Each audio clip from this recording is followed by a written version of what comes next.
मंगल की दशा। अरे कब से कुंडली देखे जा रहा है, कुछ बताएगा भी? हाँ बेटी, बताऊं ना, इसकी शादी का योग कब बनेगा? हर लड़के को रिजेक्ट कर देती है। इतनी देर में आलिया भी जॉगिंग से घर वापस आकर उनके साथ ही बैठ जाती है। अरे आशीष भाई, आप, मुझे सुबह से ही लग रहा था कि कुछ अपशगुन होने वाला है। देखिए, आप आ गए। मुझे तो उस लड़के के लिए अभी से बुरा लग रहा है, जिसे तेरे लिए कुर्बान होना पड़ेगा। बेचारा। वैसे आप इतने बड़े ज्योतिषी बन गए, लेकिन अभी तक कुंवारे हो। क्या बात है? ग्रह योग नहीं बना रहे या कुछ और बात है?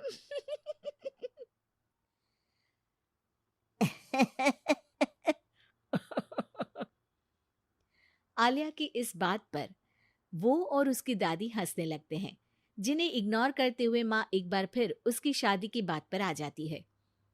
बेटा, इसकी बात का बुरा मत मान। तू ये बता कि दिक्कत क्या है?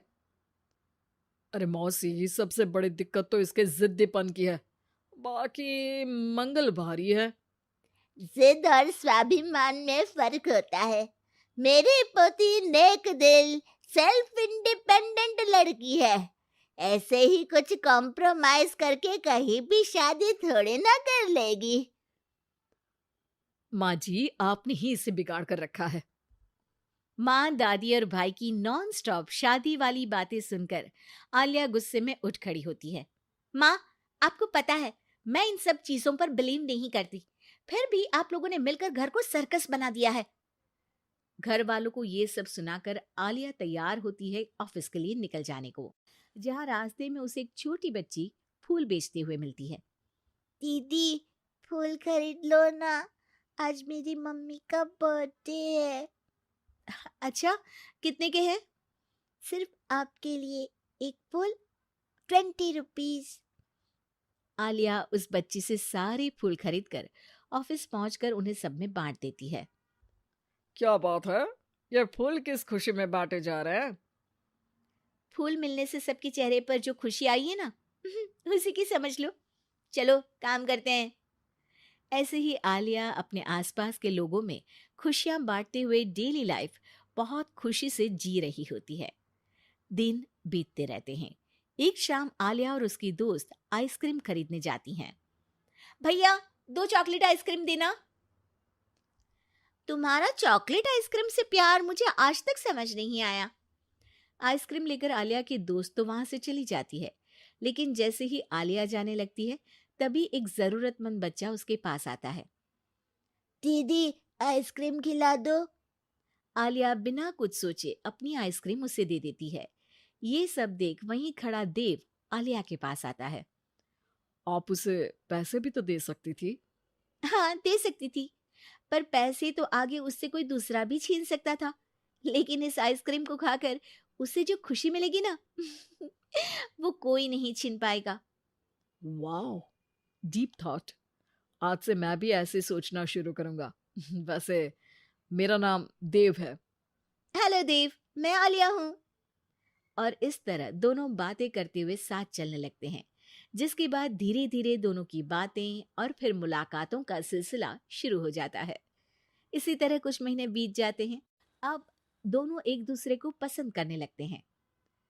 मेरी मम्मी को उनके सोशल वर्क के लिए सम्मानित किया गया है, तो आज फैमिली डिनर में तुम भी आ सकती हो।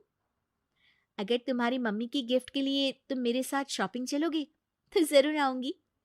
दोनों शॉपिंग पर जाते हैं और रात को आलिया देव की मम्मी के लिए सुंदर लाल साड़ी लेकर डिनर पर पहुंचती है, जहां गिफ्ट देने और थोड़ी बात करने के बाद सब डिनर करने बैठते हैं। आंटी, आपको साड़ी कैसी लगी? अ, ठीक है। मतलब मैं एक सोशल वर्कर हूँ, तो ज़्यादातर सोबर कपड़े ही पहनती हूँ। डोंट वरी, मम्मी किसी स्पेशल मौके पर ये साड़ी ज़रूर पहनेंगी। इसी तरह बातें आगे बढ़ती हैं और डिनर खत्म होने पर आलिया घर वापस आती है, जिसके बाद से ही वो देव के साथ बात करना बंद कर देती है। ऐसे ही कुछ दिन बीत जाते हैं, जिसमें देव बहुत बार उसे कॉल और मैसेजेस करता है, लेकिन आलिया किसी का जवाब नहीं देती। क्या हुआ? सब कुछ तो अच्छा चल रहा था, फिर तुमने देव से बात करनी क्यों बंद कर दी? उसकी मम्मी को घर में बहू नहीं, नौकरानी का रिप्लेसमेंट चाहिए, जो मैं नहीं बन सकती। अरे इतनी जिद भी अच्छी नहीं। लड़कियों को थोड़ा कॉम्प्रोमाइज तो करना ही पड़ता है। तुम्हारे लिए देव से ज्यादा सूटेबल लड़का तुम्हें नहीं मिल सकता। माँ उसे ये सब बोल ही रही होती है कि उसके फोन पर मैसेज आता है, जिसे पढ़कर वो तुरंत घर से निकलकर हॉस्पिटल पहुंचती है, जहां देव अकेला परेशान खड़ा होता है। पर आलिया उसके पास न जाकर एक कमरे में जाती है और कुछ देर बाद बाहर निकलकर घर वापस आ जाती है। इसके कुछ दिनों बाद देव और उसकी मम्मी आलिया के घर आते हैं। अगर तुम हॉस्पिटल आकर ब्लड डोनेट नहीं करती तो शायद आज मैं यहाँ सबके साथ नहीं होती। तुमने मेरी आंखें खोल दी। मैं आज तक हर काम करते हुए यही सोचती थी कि सोसाइटी क्या सोचेगी, लेकिन तुमने मुझे समझाया जो नेक होते हैं उन्हें किसी दिखावे की जरूरत नहीं, उनका काम ही सब कुछ है। आंटी, अगर देव ग्रुप चैट में ब्लड नीडेड का मैसेज नहीं डालता तो मुझे पता भी नहीं चलता।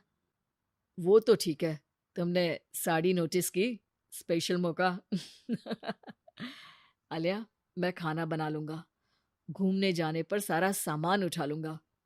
प्लीज शादी के लिए हाँ बोल दो।